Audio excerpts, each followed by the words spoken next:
Well, welcome. My name is Raj Singh. I'm a product manager in data platforms, and VS Code is one thing that I work on, and Brett Saviano is here. He's the development manager for the tool. And we're going to walk through, I guess this is the official announcement of Studio deprecation. So we're going to talk a little bit about Studio, smoothly migrating from Studio to VS Code over however number of months or years you want to do it, and also make a big sell for all the amazing things in VS Code. So we're sort of balancing those two things as we go through this presentation. So with that in mind, the agenda is define deprecation a little bit so everybody is clear on what that means, and introduce VS Code for anybody who hasn't yet used VS Code at all yet. Okay, so about maybe 5 to 10%. And introduce the documentation we have for long-term Studio users to dip their toes in the water, make that transition easier. And Brett's going to go over a bunch of tips and tricks for making that better. Okay, so first of all, why are we deprecating Studio? Moving on to this new tool. First and foremost, Studio is completely developed by InterSystems, completely focused on ObjectScript and productions, InterSystems technologies. And that's not a terrific fit with the modern multilingual, multi-tool, multi-platform developer. And it's just way too expensive as a relatively small company to try to support this huge, rich world of development, most notably cloud development that is taking over the community, the industry. So cloud, containers, Git, all these things are things which VS Code deals with really elegantly. And the integration with your development workflow is very nice in VS Code.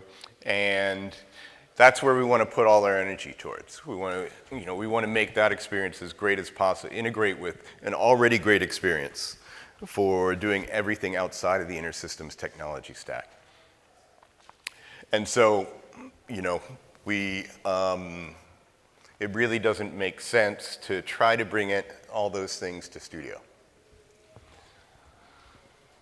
So what does deprecation mean? First of all, so I talked about why. What it means is we're not going to develop any new features for Studio, and we're really going to focus our bug fixing efforts on critical issues around security and problems that may damage your code. And those are the two big categories, which we will just sort of, blanket rule that we will need to get in there and fix. You may, if there's something you really need to work that's specific to your workflow and we need to really fix it, we'll, work that out on a case-by-case basis. As with everything, we don't leave anybody hanging and unable to work. But the basic idea is that Studio is pretty much, this point forward, it's on cruise control, with the eye towards removing it from the product kit sometime next year. And then removing it from the product kit still doesn't mean you can't use it. You can you'll be able to get it whenever you want to, but there will be no new versions. And it'll be a colder and lonelier environment if you're still using Studio. You can be using it in 2025, 26 probably, but you'll probably be on Antarctica at that point. And yeah, so that's kind of the time frame over the next few years about how we see things going. So now, sort of switching gears a little bit into VS Code. It's a very active environment already, even though it has not been officially supported until last year. We have about 2,000 active users per week. It's really steady per day. About half of those users are very engaged, which means they are using it multiple times a day, which pretty much means these people this is their primary development tool. So 1,000, the InterSystems community isn't that big, and the development community, people writing ObjectScript, is probably even smaller than the number of customers, or about the same. So this tells me that a big part of the community is already using VS Code as their primary IDE. So you can pretty much rely on the fact that it's already been a well-worn path towards reliability. If you're wondering if you're going to go to VS Code and everything's going to break, a lot of people have already gone through that process. So I'll go through this quick because well, it's very different for people who haven't touched it at all and who are coming from Studio, and basically when you get Iris or Cache, you get your development tool. In this case, after you install, completely separate from your Iris installation, you install VS Code, and then you install, the big thing to understand about VS Code is it has a great extensions mechanism and a great extensions ecosystem. And so once you install the IDE, you want to get the group of InterSystems supported extensions, which are all wrapped up in something called the InterSystems ObjectScript extension pack. And that'll install for you the InterSystems ObjectScript extension, Server Manager extension, and the language server, ObjectScript language server. And this is all in documentation. Highly recommend installing the extension pack, so you don't have to worry about installing all three separately and managing those, making sure you get all the right ones going. And then once you do that, VS Code updates extensions automatically, unless you explicitly tell it not to, so you'll always be up to date with the latest version. I think that's all I want to say there. It takes seconds to install. Yeah, I'd like to add a couple things about the installation. So all the extensions in the extension pack are open source, and we solicit feedback on GitHub and respond to customer issues really quickly. So it's great that the extensions will be updated pretty regularly, and you'll get the updates automatically. The releases tend to be for each extension maybe once a month, sometimes even more than one version a month. So if there's a bug that someone catches or there's an interesting new feature that you want to try, chances are you'll get it as soon as possible. And one other thing is that the reason that the pack contains 3 extensions is that they all sort of work together to fill different niches. The main VS Code ObjectScript extension works for synchronizing documents, providing like the studio-style virtual file system for all your server files. Server Manager is all about managing server connections, so the same as sort of the Studio Server Manager. We even have a command that will migrate all those server definitions over for you.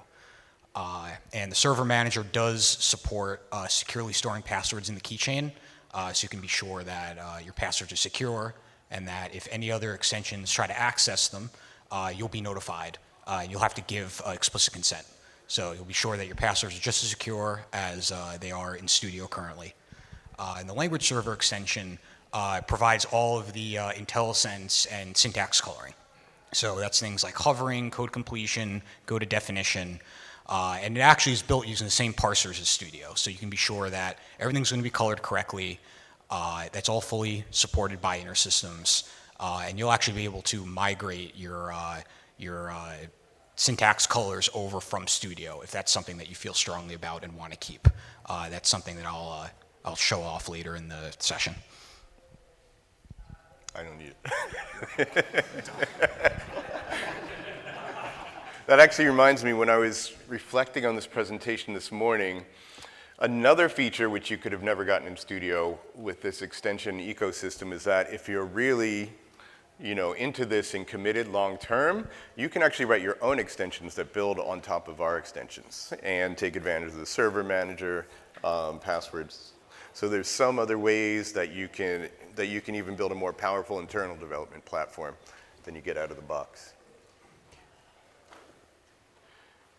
Okay, so this URL is already out of date because on Monday, as I got here, or Sunday night, documentation told me they were able to migrate the docs from GitHub to InterSystems official documentation. So in 2023.2, you won't have to go to GitHub anymore to find the documentation. You'll be able to find it right within the InterSystems Iris docs.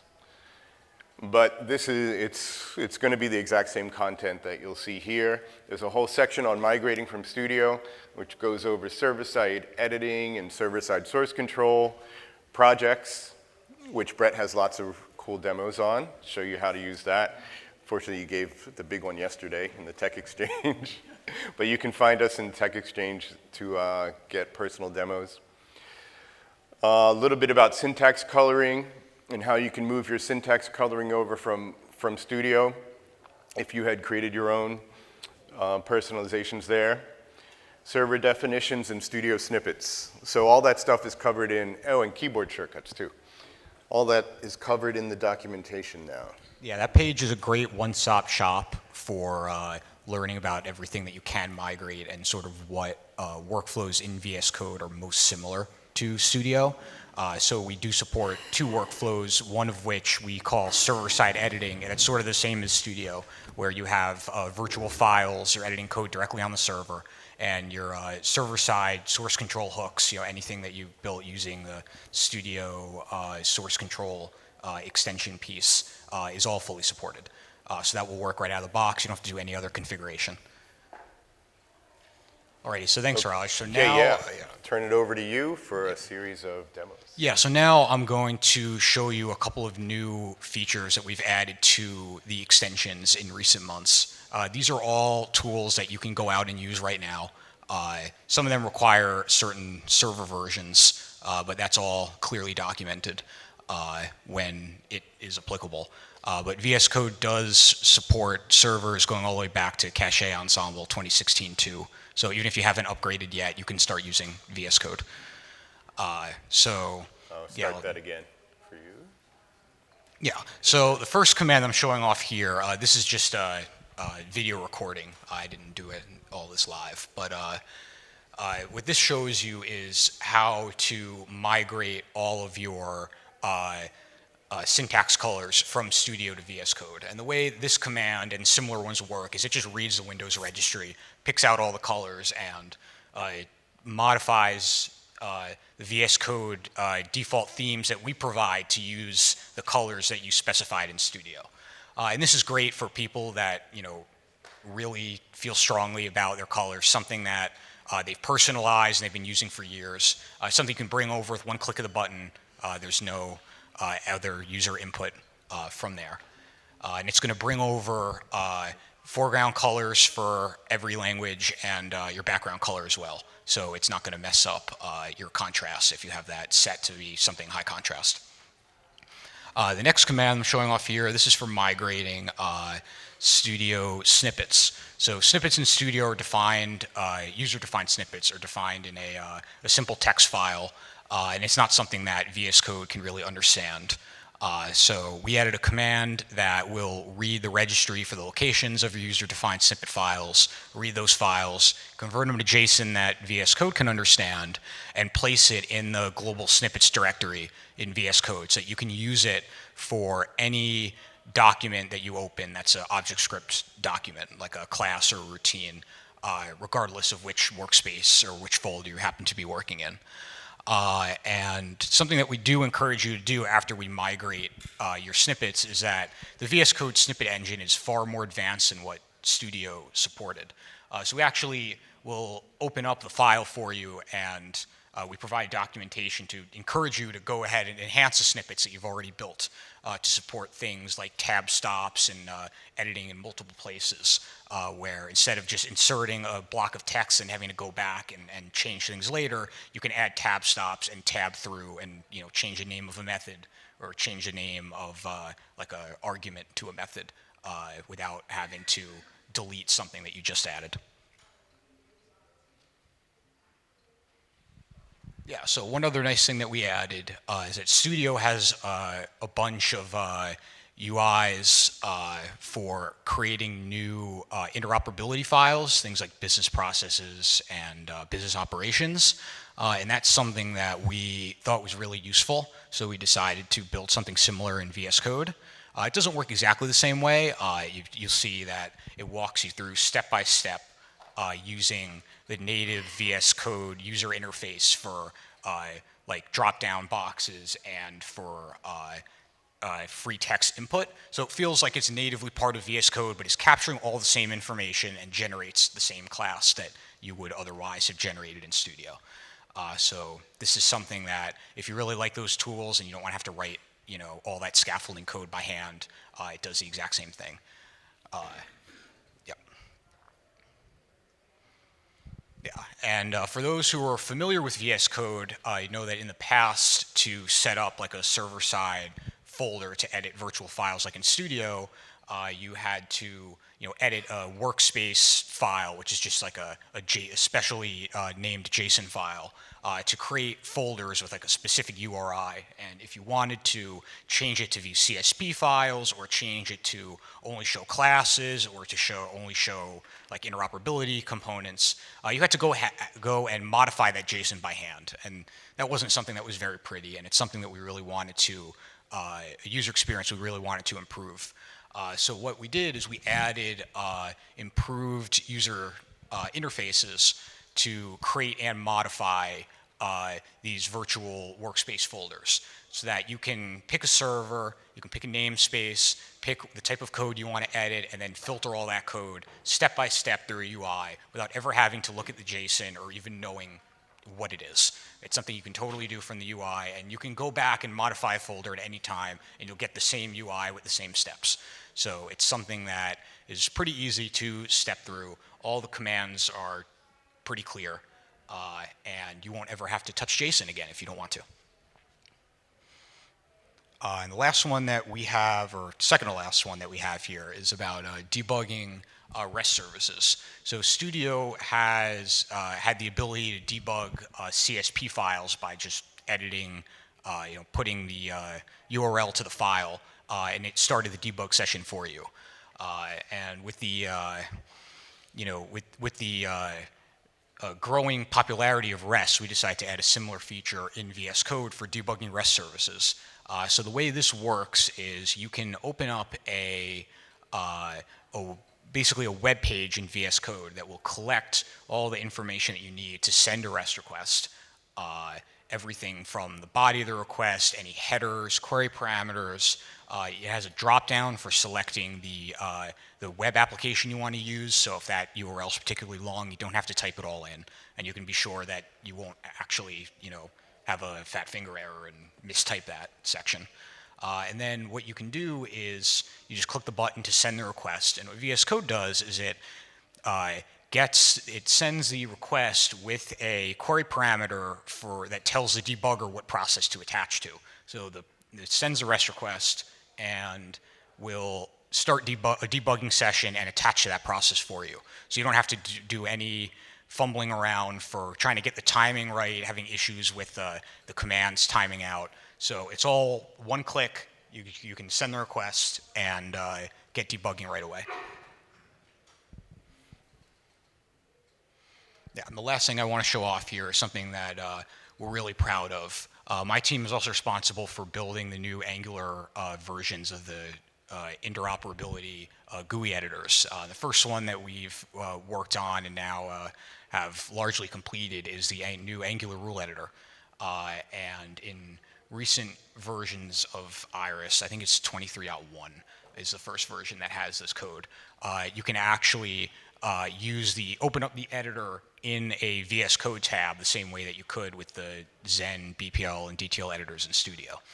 And this is really neat where you can open up the class, you can open it up in the GUI editor, and it's going to sync your changes back and forth. So if you're someone who's using client-side editing or editing a local file, and you're doing source control locally through Git, once you save your business process, or actually your business rule, in the rule editor, it's going to pull down those changes to your local copy of the file. So you'll be sure that the diff that you have in your source control is accurate. So even if you're using local source control, but you want to use a server to get the GUI editor, the code that you modified is going to wind up in the right spot.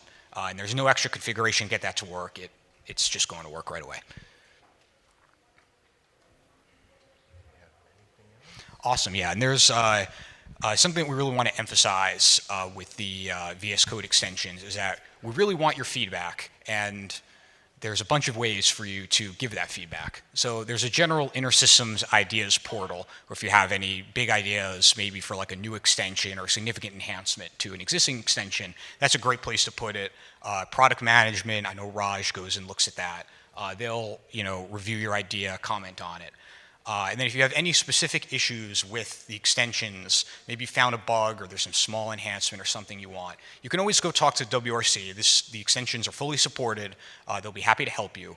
But you can also post issues on GitHub. And those issues will go right to the team that helps develop it, which includes me. So for those of you who are active on GitHub, you probably recognize my face because it shows up all the time in these extensions. But that's a great way to get feedback quickly, maybe if you're having issues debugging and you want someone to troubleshoot things with you, like I'm there to help. If it's something simple, you can always go to the WRC, but this is a great way to get quick feedback. And if you're someone who is really into the extensions and there's improvement that you want to make, we do accept pull requests. So we actually have had a customer submit a bunch of pull requests in the past couple months, and I think 3 of the 4 of them are merged already. And the 4th one is still pending review. But it just goes to show that we're committed to building extensions that you want to use and that you think are valuable. So if there's any way you think we can make it better or you want to help make it better, there are ways for you guys to do it. Okay, that's the end of the presentation, the formal material. I just want to recognize John Murray, who's part of the project management committee for this work, and from George James Software. And I don't think Dmitry Maslenikov is in here in the room. He's also been, he originally started this and we adopted his initial open source effort. So this is very, very sort of revolutionary for InterSystems. It's very collaborative with our partners. Not only can you submit pull requests, but if you really want to make the biggest commitment, you could also join the project management committee at some point and help set the policy and the direction for this work. That's a collaborative thing as well. And I think that's it. So we left a lot of time. Thanks. Thank you.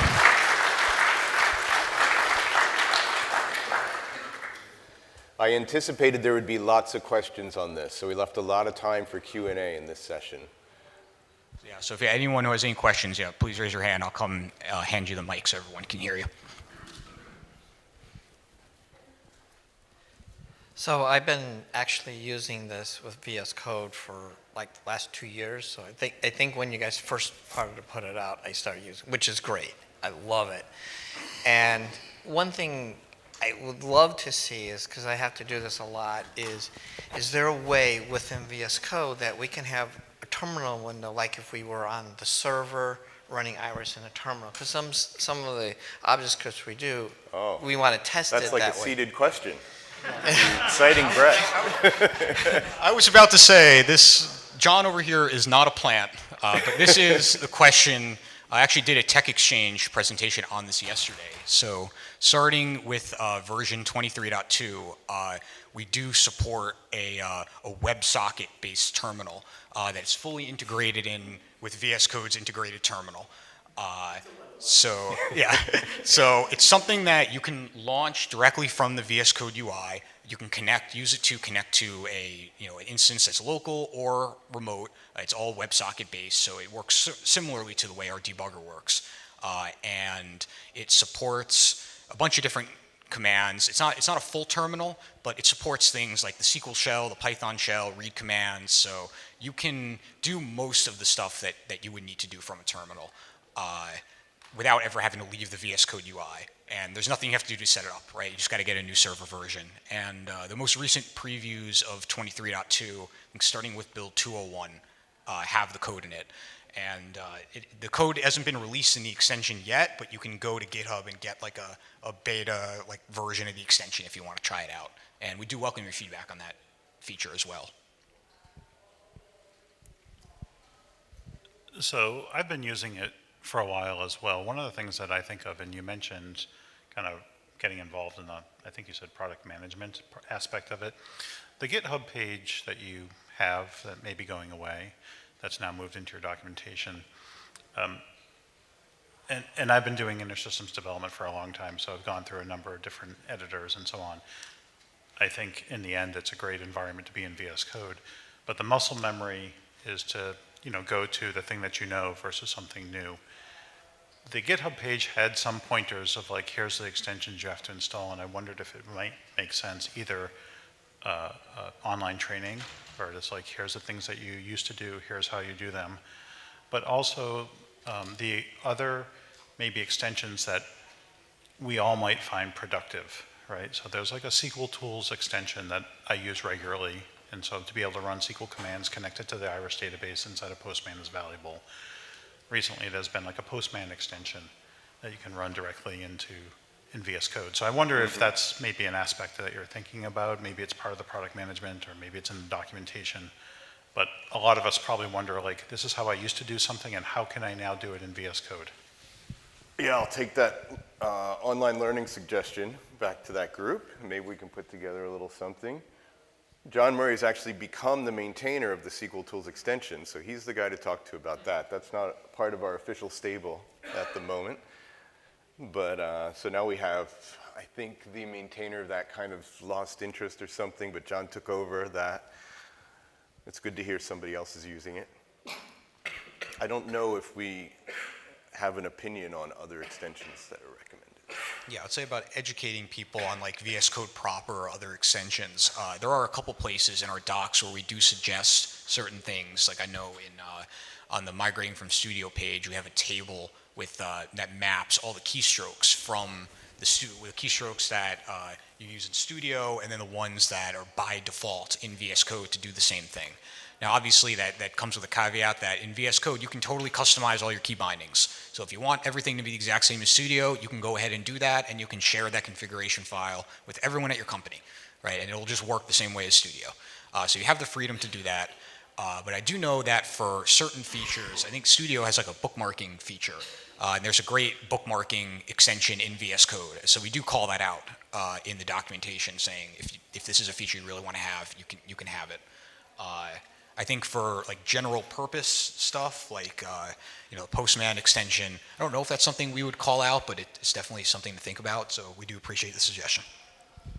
Yeah, the Docker extension is something, if you're doing any containerized work, it's a must-have. I love the to-do extension. Oh, yes. All right. A concrete suggestion about sharing that kind of information in the community is to use developer community. There is a first level tag, what do they call group or something, when you start a new post on DC, you can say this is about VS Code. And if you're using developer community and you don't want to be notified about every thread that ever gets started there, but you're particularly interested in VS Code, then you can say, email me when something new comes in VS Code. So you can say, you see what ideas are coming on. And Yeah, that's a great point. Yeah. Subscribe to the VS Code hashtag on developer community.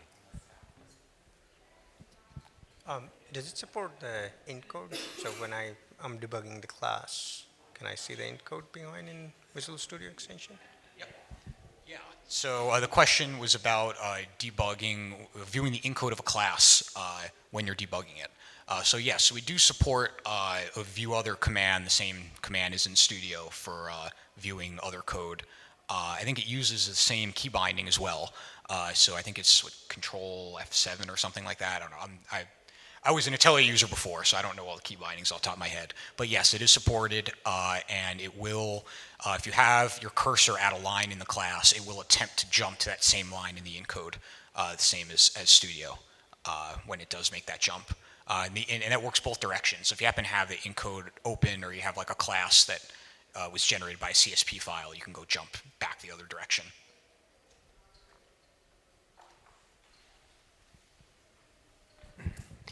Yeah, I've been using this probably about a year. A couple of features I haven't found. I'm sure they're there, just hidden.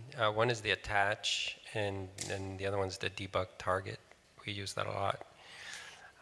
Also, we have a lot of on-premise customers, over 300, and we have a deployment group So plus an install manifest. So we don't want these guys to be downloading VS Code and installing the extensions. Is there any way we can put that into our manifest? And if they do, because they have to debug, the tier 3 have to debug code on site, could we bring up VS Code without having to connect to GitHub or anything like that? Just straight to the namespace and just debug directly? Thanks for the question. There isn't currently a way to launch. You can launch VS Code from the command line, and you can launch it with a specific workspace. So you could, generate this this workspace file that has the connection info in it, and you can just say code and then the name of the workspace. It'll generate that. There's not a way to automatically start debugging from there, though. You will have to go in the UI to start debugging. But we do support attaching to a process. We have a documentation page on debugging, and there's 2 types of debug configurations: launch and attach. Attach is configured in the launch.json or in your workspace in VS Code. VS Code has great docs on how to debug, all about their debugging UI, so that's a great place to start. For attaching to a specific process and how that works, we have a documentation page on that. It allows you can pick a process, right? It pops up a command where you can pick what process you want to debug, and then it just attaches to it. Under the hood, it's using the same debugger as Studio, so you should see the same behavior. But yes, that is supported.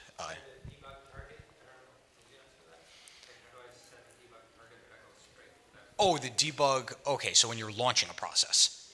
Okay, yeah. So we do have, if you open a class or routine and you have a class method, there'll be a little code icon, a little word at the top of the method called debug. You can click that, and that will start debugging that specific class method. But if you wanted to build it into your workspace and hand code it, you can have a launch configuration, and one of the properties of that JSON object is debug target, and you would just put in #class, user.test.method1 and the arguments in there. So if that's something that you wanted to generate and give to your developers without them having to know where to click or know what method, they just need to press a button and it'll just do it, you can do that as well. It's really whatever you find easier. There was one over the, did you have one? Yeah, I'll go over there.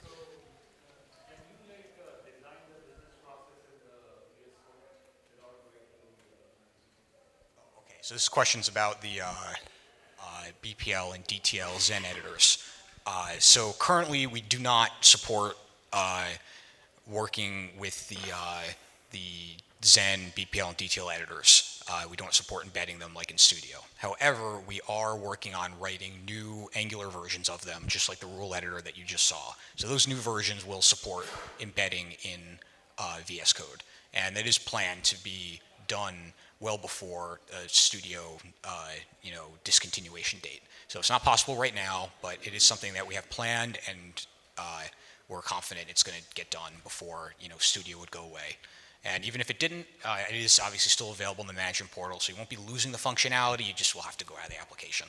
It's a little bit unfortunate, but yes, that is the case right now. Anyone else? Oh. Oh. Oh, sorry. I just had a question about importing and exporting to XML files. Is that a possibility? Oh, I'm sorry, John was saying something. Can you repeat the question? Sorry. Yeah. Here, I'll just give you the mic. Yeah, I'll just Sorry about that. I was just wondering about importing and exporting to XML files. Is that possible in this? I do a lot of that just, from the project level or from selecting individual files, especially when I'm just working on a new project or something quick. Is that... Yeah, we've been talking a lot about that this week, actually. It seems like something a lot of people do. It does not, we didn't, that's XML format is not sort of VS Code native. You have the management portal tools, you have the command line tools, but we're hearing a lot about it, so maybe Brett wants to talk a little bit about Yeah, so the answer is right now, no, that's not currently supported. The reason for that is just technical. The utility API was designed to work on a per document basis and worked on, editing UDL files in UDL format. So we don't really have a good way of actually performing that import and export right now. It's something that could be added, but obviously, like Raj said, we'll have there to are. jump through hoops a little bit because it doesn't conform well to VS Code's document model. Yeah, so right now we're encouraging you to use the other available tools for that. But yes, I mean we have heard quite a bit of feedback about that feature, and it's definitely giving us something to think about. Especially like we have 4 or 5 servers we have to move this code to, so we now have to go onto the server, go into Studio, do that export, and then switch to import. Yeah, we do it the same way actually. Yeah, if we have like one file to change, we can stay in Studio and just copy it over, but if we're doing like 30, 40, it's just, that would be no good. Yeah. Well, thanks for the suggestion. We appreciate that feedback.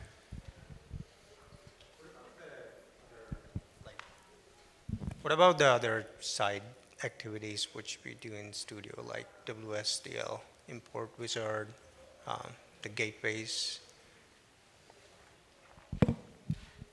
Yeah, so we do support the add-in wizards, like the SOAP wizard. Other templates we do not support due to just VS Code restrictions. It doesn't have access to a full browser. So due to cross-site scripting restrictions, we can't actually get the text of all that XML, like its output, back into VS Code if we launch the browser. So we do not plan to support templates.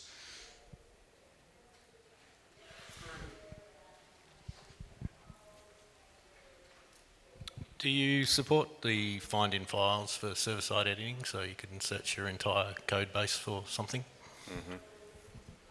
Yes, that is something that we do support. Yeah, although, relatively new, right? Well, no, that was something we supported. Last fall? No, we supported that. We supported this feature for a while, but due to restrictions from VS Code's team, their API for that feature is currently in a proposed state, so they haven't finalized it yet. So the feature exists. You just have to get a special version of our extension from GitHub. It's not in the marketplace version. But once you get that special version, it will work. And we have been pushing the VS Code team to get this finalized, so we don't have to do that extra step. And they have been receptive, and I think they're in the process of evaluating it. Hopefully, it's something that will be resolved soon, but unfortunately, it's out of our control. But once you have that special version installed, it actually works. The UI is a lot nicer than Studio, because instead of just printing all the text out in the output window, it shows a nice tree view of all the search results, and you can just click on the name of the file and click on the search result, and it'll take you right there. So the UI is much better. It's worth the effort to go get. Unfortunately, there's extra effort, but that's a VS Code team issue. And if you really care a lot, John can probably give you the URL to the GitHub issue on VS Code where you can thumbs up it you and can tell plus Microsoft one, you can that comment really on need it and annoy them. Yeah. Yeah. Any other questions?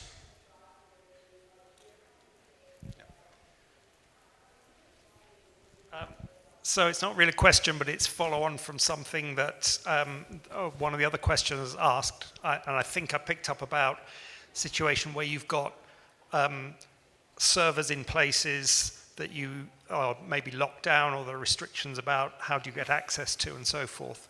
And that touches on one of the benefits I see of people moving over to VS Code is you'll be aware that Studio is Windows only. VS Code is not, so you run VS Code on your Mac, including your Mac M1 and M2 if you've got one. You can run VS Code on a Linux desktop if that's what you like to do. But over the last couple of years, the VS Code project has been doing a lot in terms of thinking about how different modes of working to remote and cloud-based kind of things. So there's a whole, VS Code desktop is just one of the flavors of VS Code. The same source builds a version of VS Code which actually just runs in the web browser. And so there are ways that you can use VS Code where what you're actually doing is working on the server, including extensions that are capable of running on the server will go and run on the server. So in some of the situations where you are working remote over relatively slow connections or, rate limited extension connections, it's well worth looking at what VS Code can do with that. And that's a huge benefit in going with a big project like this, rather than saying, I wonder if we could make Studio do this kind of thing. There's all of that capability. The VS Code project itself has, it reached its 8th, 9th anniversary quite recently, and they release 11 times a year, and they've been doing it 11 times a year for the last 7 years, and every release on it is bringing in new capabilities. So, it's just a fantastic potential going on there. Yeah, I can attest to that. It's a pleasure to, if you're working on AWS or Azure and you have an SSH connection into your server, you can get your whole VS Code environment, not just, if you had Studio, you could get to your ObjectScript, but with VS Code, you can get a command line, you can get everything, you can edit files. Your whole development environment from the remote side is there in front of you. Yeah, and just to sort of underscore John's point, a recent example of this sort of phenomenon is that VS Code, they often add new APIs in different versions, and something that they added relatively recently is the ability to show like a type hierarchy in like a nice tree view. So that allowed us to show a class hierarchy in a nice tree view. So you right-click on a class, in any file, or if you just open a class and you want to see all the superclasses and subclasses as a tree, you can go ahead and do that now. And it's not something that we had to go run off and design and build, right? That team did it for us, essentially. All we had to do was provide them the data and they show it. So it made it a lot easier for us to add a new feature that's adding benefit to you without us having to spend, a year developing it. It took me, 2 days. And I got it released in 2 days after that. So, the time to value is it's just a lot faster.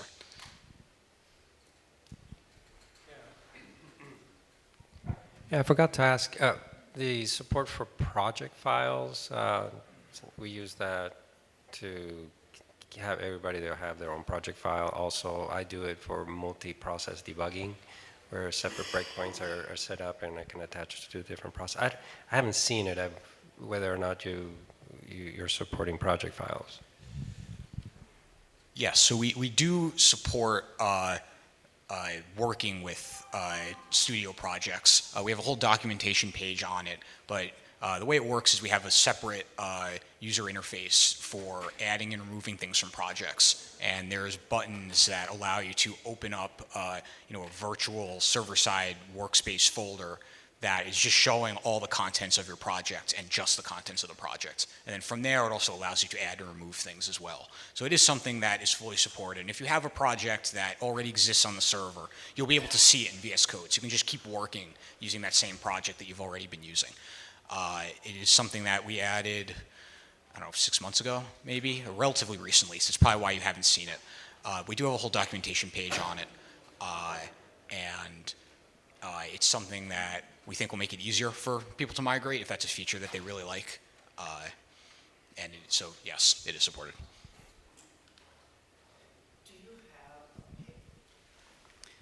Do you have some type of page that when you guys release, what changes have been done to?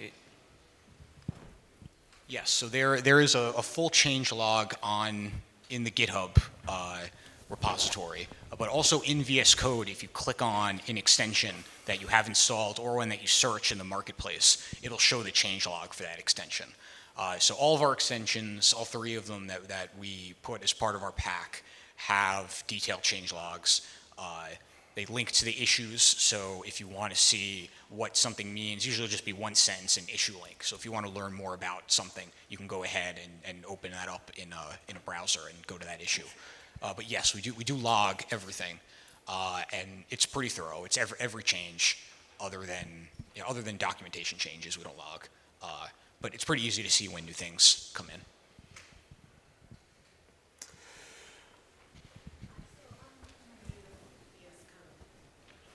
I'm a new VS Code user, and I use it for ObjectScript and I use it for Python. Is there a best practice to have both workspaces, or do you do one workspace at a time? How do you go back? So, yeah, so that's a good question. And this is something that is really, VS Code gives you the freedom to organize things however you want. So VS Code supports opening just like a local folder and use that as your workspace. Or you can create a VS Code workspace. It's called a code workspace. It's a JSON file that has a list of folders and settings and debug configurations. And you can have multiple folders in there, and they can be multiple places on disk, or they could be a mix of workspace folders on disk, ones that are virtual. So Jackie, you could have one workspace open, and it would just have two root folders. One would be like your Python files that are on disk, and one could be your a server namespace for a server that you have open, and you wouldn't have to leave the same window. And this is something that Studio doesn't allow you to do, right? You have to open a new Windows Studio to open another namespace or connect to another server. But in VS Code, you can have as many of the connections open as you want in the same workspace folder. So that gives you the freedom to, customize it however you want. So we're actually at the end of the official time, but I guess we can hang around a few more minutes or come find us in the Tech Exchange. Yeah, I'll be at the Tech Exchange the rest of the day. So if you have any questions, you can come ask me. Thank you. Thank you.